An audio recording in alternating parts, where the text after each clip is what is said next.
नमस्कार। स्वागत है आपका कथाकल्प में। आज की व्यंग्य रचना है एक गोभक्त से भेंट। रचनाकार हैं हरिशंकर परसाई और स्वर है प्रवीण दीक्षित का।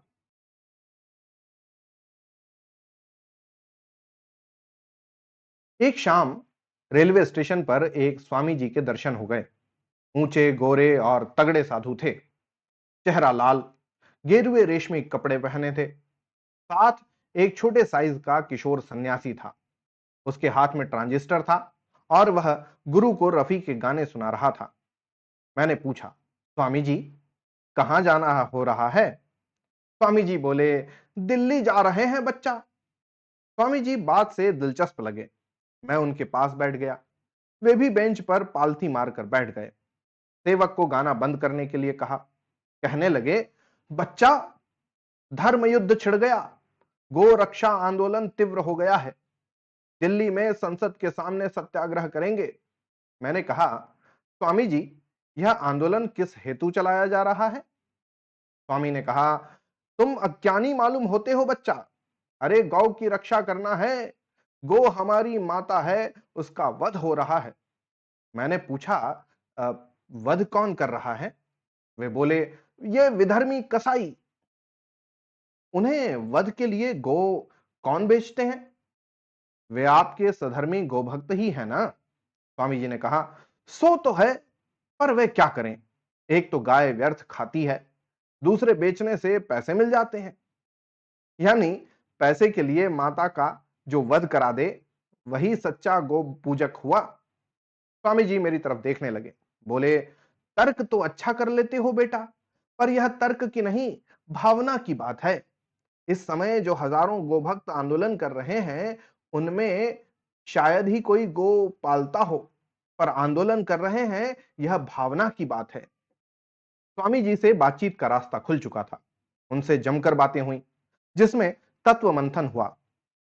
जो तत्व प्रेमी है, उनके लाभार्थ वार्तालाप नीचे दे रहा हूं। स्वामी और बच्चा की बातचीत। स्वामी जी, आप तो गाय का दूध पीते ही होंगे? नहीं बच्चा, हम भैंस का दूध का सेवन करते हैं। गाय कम दूध देती है और वह पतला होता है। भैंस की दूध की बढ़िया गाढ़ी मलाई और रबड़ी बनती है। तो क्या सभी गोभक्त भैंस का दूध पीते हैं? हाँ बच्चा, लगभग सभी। तब तो भैंस की रक्षा हेतु आंदोलन करना चाहिए।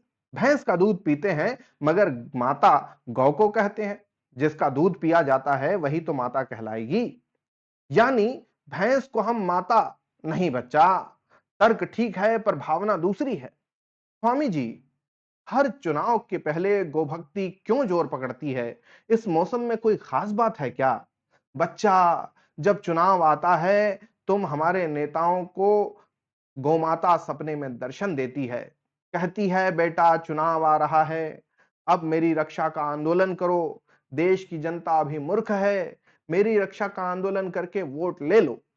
बच्चा, कुछ राजनीतिक दलों को गोमाता वोट दिलाती है, जैसे एक दल को बैल वोट दिलाते हैं।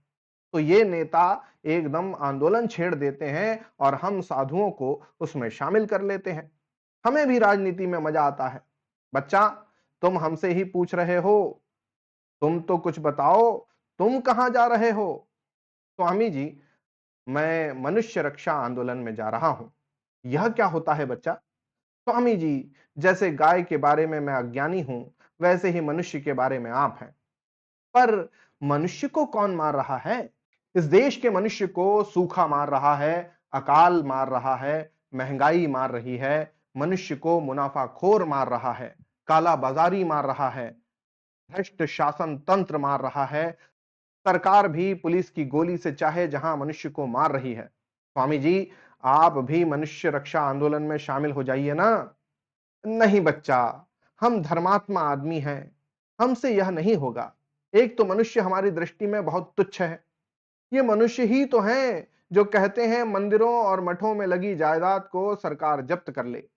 बच्चा, तुम मनुष्य को मरने दो, गौ की रक्षा करो। कोई भी जीवधारी मनुष्य से श्रेष्ठ है। तुम देख नहीं रहे हो, गौ रक्षा के जुलूस में जब झगड़ा होता है, तब मनुष्य ही मारे जाते हैं। एक बात और है बच्चा, तुम्हारी बात से प्रतीत होता है कि मनुष्य रक्षा के लिए मुनाफाखोर और काला बाजारी के खिलाफ संघर्ष लड़ना पड़ेगा। यह हमसे नहीं होगा। यही लोग तो मंदिरों, मठों व गौरक्षा आंदोलन के लिए धन देते हैं। हम इनके खिलाफ कैसे लड़ सकते हैं? खैर, छोड़िए मनुष्य को, गोरक्षा के बारे में मेरी ज्ञान वृद्धि कीजिए। एक बात बताइए, मान लीजिए आपके बरामदे में गेहूं सूख रहे हैं, तभी एक गौ माता आकर गेहूं खाने लगती है। आप क्या करेंगे? बच्चा, हम उसे डंडा मारकर भगा देंगे। पर स्वामी जी, वह गौ माता तो है, पूज्य है, बेटे के गेहूं खाने आई है। आप हाथ जोड़कर स्वागत क्यों नहीं करते कि आ माता, मैं कृतार्थ हो गया, सब गेहूं खा जा। बच्चा, तुम हमें मूर्ख समझते हो? नहीं, मैं आपको गौभक्त समझता था। तो हम हैं, पर इतने मूर्ख भी नहीं हैं कि गाय को गेहूं खा जाने दें। पर स्वामी जी, यह कैसी पूजा है कि गाय हड्डी का ढांचा लिए हुए मोहल्ले में कागज और कपड़े खाती फिरती है और जगह जगह पिटती है? बच्चा, यह कोई अचरज की बात नहीं है। हमारे यहां जिसकी पूजा की जाती है उसकी दुर्दशा कर डालते हैं। यही सच्ची पूजा है। नारी को भी हमने पूज्य माना और उसकी जैसी दुर्दशा की तो तुम जानते ही हो। स्वामी जी, दूसरे देशों में लोग गाय की पूजा नहीं करते, पर उसे अच्छी तरह रखते हैं और वह खूब दूध देती है। बच्चा, दूसरे देशों की बात छोड़ो, हम उनसे बहुत ऊंचे हैं। देवता इसीलिए सिर्फ हमारे यहां अवतार लेते हैं।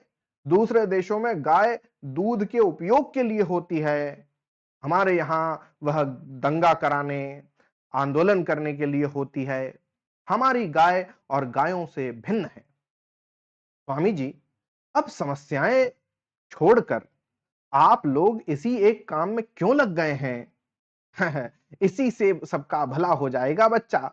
अगर गो रक्षा का कानून बन जाए तो यह देश अपने आप समृद्ध हो जाएगा। फिर बादल समय पर पानी बरसाएंगे, भूमि खूब अन्न देगी और कारखाने बिना चले भी उत्पादन करेंगे। धर्म का प्रताप तुम नहीं जानते। अभी जो देश की दुर्दशा है वह गौ के अनादर का परिणाम है। स्वामी जी, पश्चिम के देश गौ की पूजा नहीं करते, बल्कि गोमांस खाते हैं, फिर भी समृद्ध हैं। उनका भगवान दूसरा है बच्चा। उनका भगवान इस बात का ख्याल नहीं रखता। और रूस जैसे दे भी देश गाय को नहीं पूजते पर समृद्ध हैं। उनका तो भगवान ही नहीं है बच्चा। उन्हें दोष नहीं लगता। यानी भगवान रखना भी एक झंझट ही है। वह हर बात का दंड देने लगता है। अब तर्क ठीक है बच्चा, पर भावना गलत है। अच्छा स्वामी जी, जहां तक मैं जानता हूं, जनता के मन में इस समय गौरक्षा नहीं है, महंगाई और आर्थिक शोषण है। जनता महंगाई के खिलाफ आंदोलन करती है। जनता आर्थिक न्याय के लिए लड़ रही है। और इधर आप गोरक्षा आंदोलन लेकर बैठ गए हैं। इसमें तुक क्या है? बच्चा, इसमें तुक है। तुम्हें अंदर की बात बताता हूं। देखो, जनता जब आर्थिक न्याय की मांग करती है, तब उसे किसी दूसरी चीज में उलझा देना चाहिए, नहीं तो वह खतरनाक हो जाती है। जनता कहती है हमारी मांग है महंगाई कम हो, मुनाफाखोरी बंद हो, वेतन बढ़े, शोषण बंद हो। हाँ, तब हम उनसे कहते हैं कि नहीं, तुम्हारी बुनियादी मांग गौरक्षा है। आर्थिक क्रांति की तरफ बढ़ती जनता को हम रास्ते में ही गाय के खूंटे से बांध देते हैं। यह आंदोलन जनता को उलझाए रखने के लिए है। स्वामी जी, किसकी तरह से आप जनता को इस तरह उलझाए रखते हैं? जनता की मांग का जिन लोगों पर असर पड़ेगा, उसकी तरफ से। यही धर्म है। यह एक उदाहरण देते हैं, सुनो। बच्चा, ये तो तुम्हें पता ही है कि लूटने वालों के ग्रुप में सभी धर्मों के सेठ शामिल हैं और लूटे जाने वाले गरीब मजदूरों में भी सभी धर्मों के लोग शामिल हैं। मान लो एक दिन सभी धर्मों के हजारों भूखे लोग इकट्ठे होकर हमारे धर्म के किसी सेठ के गोदाम में भरे अन्न को लूटने के लिए निकल पड़े। सेठ हमारे पास आया, कहने लगा, स्वामी जी कुछ करिए, ये लोग तो मेरी सारी जमा पूंजी लूट लेंगे। आप ही बचा सकते हैं। आप जो कहेंगे सेवा करेंगे। बस बच्चा, हम उठे, हाथ में एक हड्डी ली और मंदिर के चबूतरे पर खड़े हो गए। जब वे हजारों भूखे गोदाम लूटने का नारा लगाते आए तो मैंने उन्हें हड्डी दिखाई और जोर से कहा कि किसी ने भगवान के मंदिर को भ्रष्ट कर दिया। वह हड्डी किसी पापी ने मंदिर में डाल दी। विधर्मी हमारे मंदिर को पवित्र करते हैं, हमारे धर्म को नष्ट करते हैं। हमें शर्म आनी चाहिए। मैं इसी क्षण से यहां उपवास करता हूं। मेरा उपवास तभी टूटेगा जब मंदिर की फिर से पुताई होगी और हवन करके उसे पुनः पवित्र किया जाएगा। बस बच्चा, वह जनता जो इकट्ठी होकर सेठ से लड़ने आ रही थी, वो धर्म के नाम पर आपस में ही लड़ने लगी। मैंने उनका नारा बदल दिया। जब वे लड़ चुके तब मैंने कहा, धन्य है इस धर्म की धर्म प्राण जनता, धन्य है अनाज के व्यापारी सेठ अमुक जी। उन्होंने मंदिर की शुद्धि का सारा खर्च देने को कहा है। बच्चा, जिस सेठ का गोदाम लूटने भूखे लोग जा रहे थे, वो उसकी ही जय बोलने लगे। बच्चा, यह है धर्म का प्रताप। अगर इस जनता को गोरक्षा आंदोलन में न लगाएंगे, यह रोजगार प्राप्ति के लिए आंदोलन करेगी, तनख्वाह बढ़वाने का आंदोलन करेगी, मुनाफाखोरी के खिलाफ आंदोलन करेगी। जनता को बीच में उलझाए रखना हमारा काम है बच्चा। स्वामी जी, आपने मेरी बहुत ज्ञान वृद्धि की। एक बात और बताइए, कई राज्यों में गोरक्षा के लिए कानून है, बाकी में लागू हो जाएगा, तब यह आंदोलन भी समाप्त हो जाएगा। आगे आप किस बात पर आंदोलन करेंगे? अरे बच्चा, आंदोलन के लिए बहुत विषय हैं। सिंह दुर्गा का वाहन है, उसे सर्कस वाले पिंजरे में बंद करके रखते हैं और उसे खेल कराते हैं। यह अधर्म है। सब सर्कस वालों के खिलाफ आंदोलन करके देश के सारे सर्कस बंद करवा देंगे। फिर भगवान का एक नया अवतार मत्स्यावतार भी है। मछली भगवान का प्रतीक है। हम मछुआरों के खिलाफ आंदोलन छेड़ देंगे, सरकार का मछली पालन विभाग बंद करवाएंगे। बच्चा, लोगों की मुसीबतें तो तब तक खत्म नहीं होंगी जब तक लूट खत्म नहीं होगी। एक मुद्दा और भी बन सकता है बच्चा। हम जनता में ये बात फैला सकते हैं कि हमारे धर्म के लोगों की सभी मुसीबतों का कारण दूसरे धर्मों के लोग हैं।